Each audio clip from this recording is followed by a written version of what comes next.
Estimados maestros, el Instituto David Alfaro Siqueiros por mi conducto les da la más cordial bienvenida a este primer semestre de la maestría en educación que se ofrece en esta institución.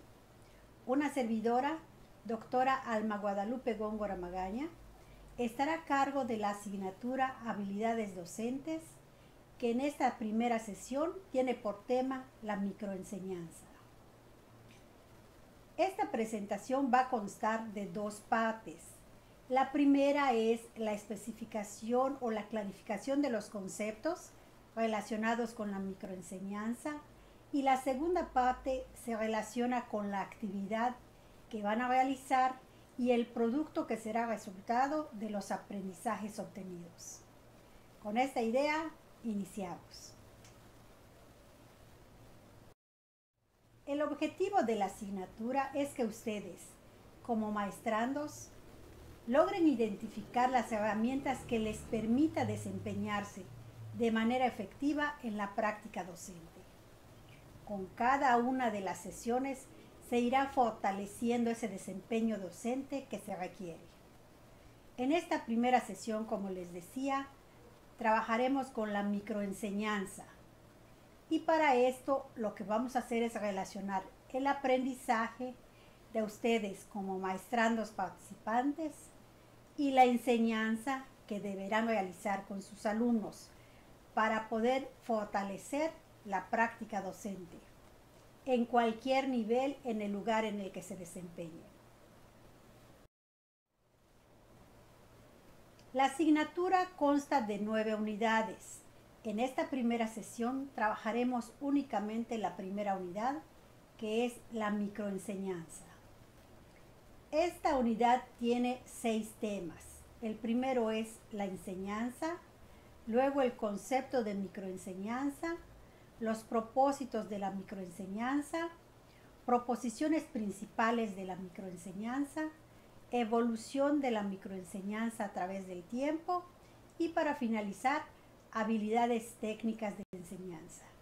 Esos son los temas que trabajaremos en esta sesión.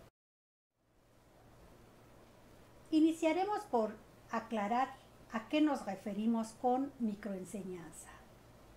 La microenseñanza puede ser entendida como la técnica de enseñanza-aprendizaje que está destinada a mejorar la formación del profesorado.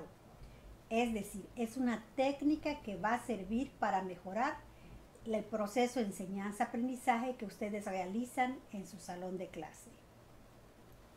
Mediante esta estrategia constructiva y privilegiada, se aproxima al alumno de forma gradual y sistemática al desarrollo progresivo de su propia instrucción, guiándolo hasta su futuro desempeño profesional.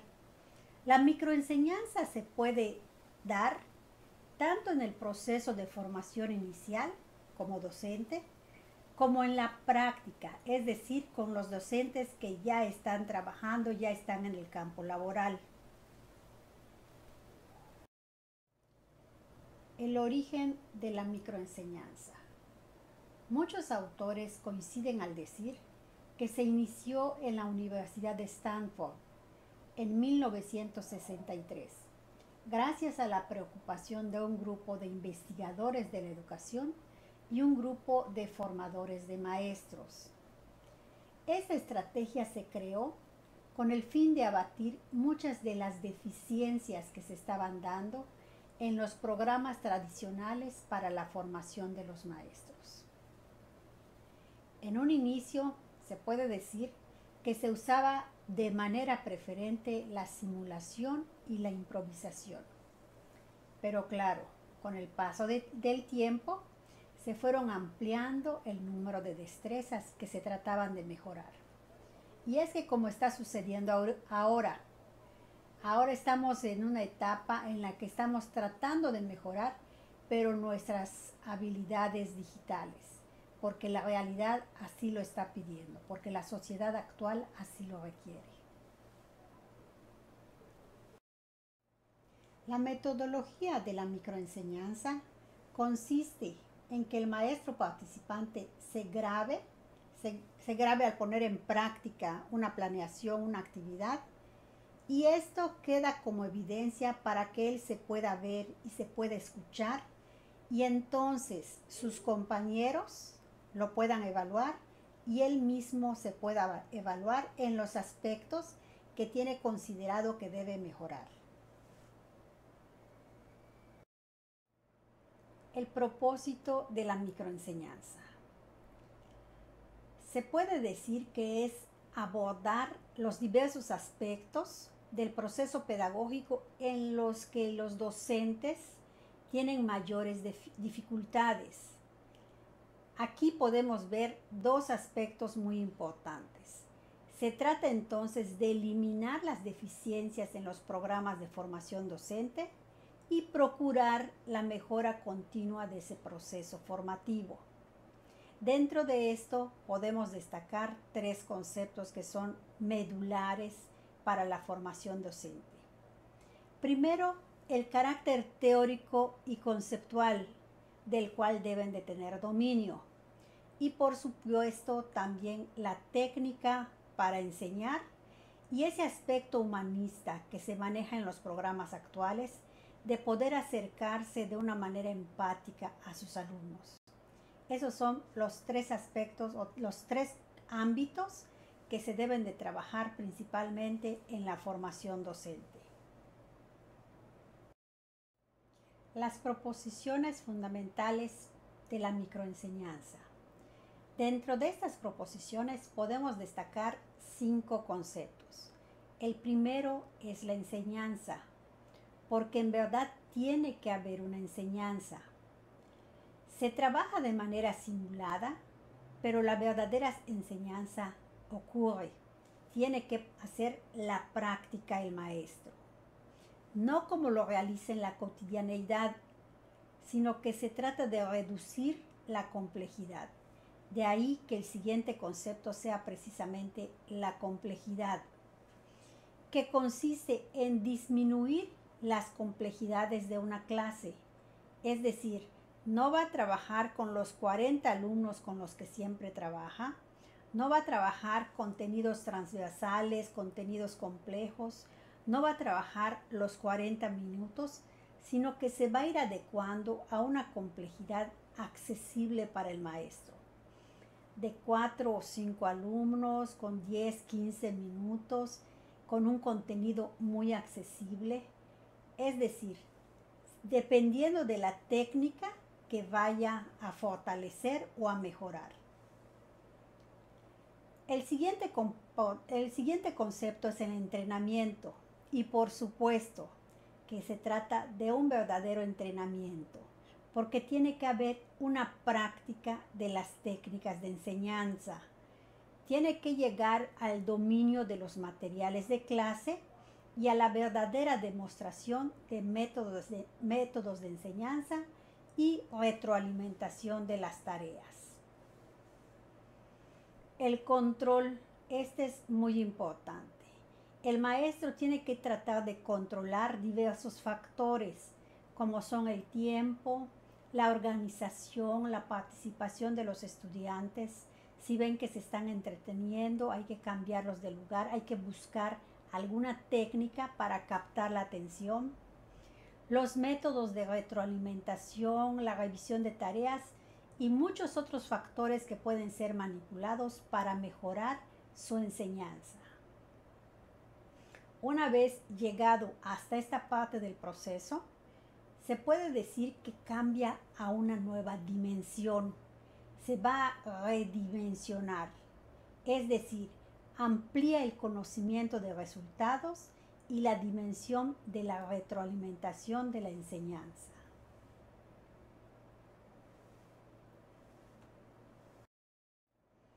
Las habilidades técnicas de enseñanza.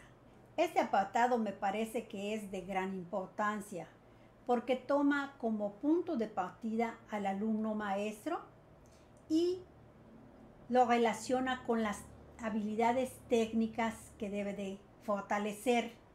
Esto es para que pueda llegar a una mejor enseñanza.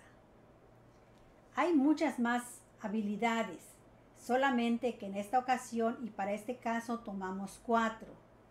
La primera es la planeación y la ejecución, que se refiere primero a identificar los elementos de una clase y las fases para llevarlas a cabo de manera eficiente.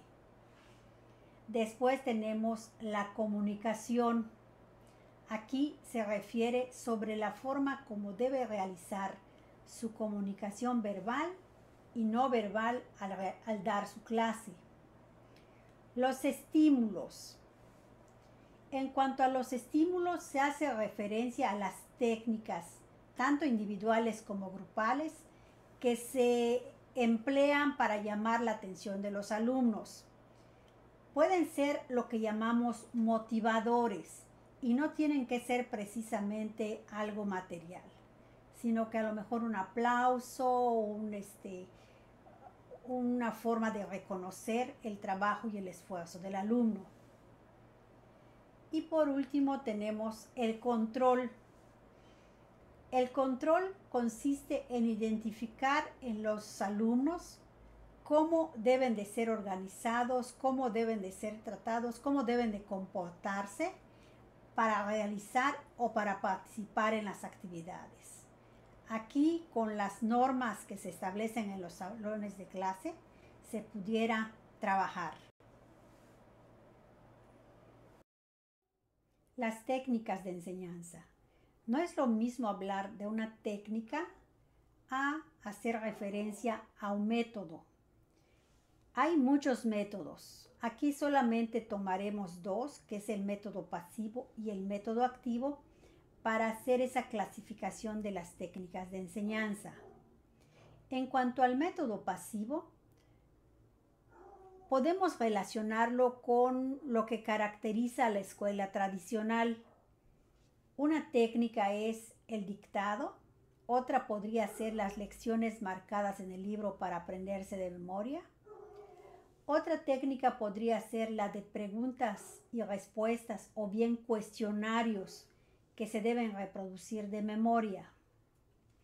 Por el contrario, en el método activo, aquí tiene su base en la teoría de Vygotsky, que habla de la zona de desarrollo próximo.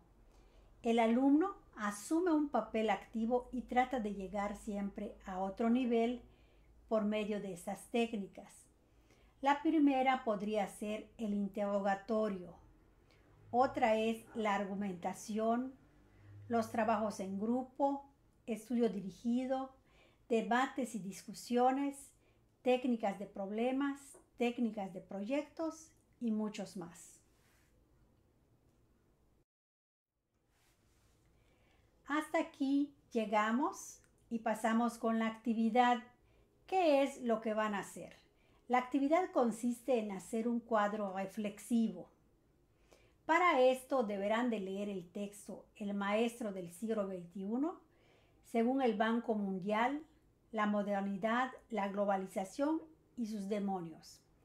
El autor es Eduardo Mercado Cruz y solo van a leer de la página 19 a la página 23.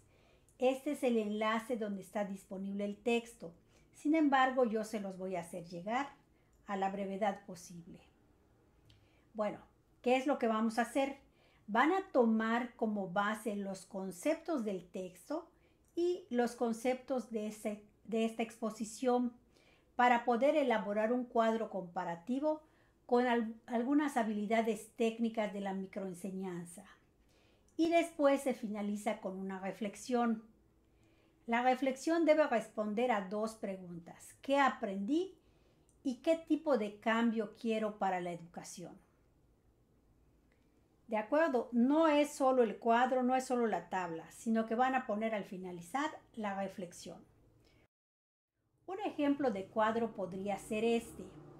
Aquí pueden ver ustedes las habilidades técnicas, la planeación, la comunicación, los estímulos, la disciplina, lo que ustedes consideren que requieren trabajar.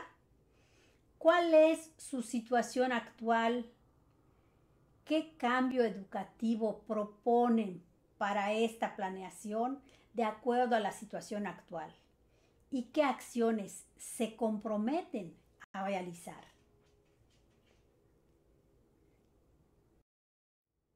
Y eso es todo. Muchas gracias.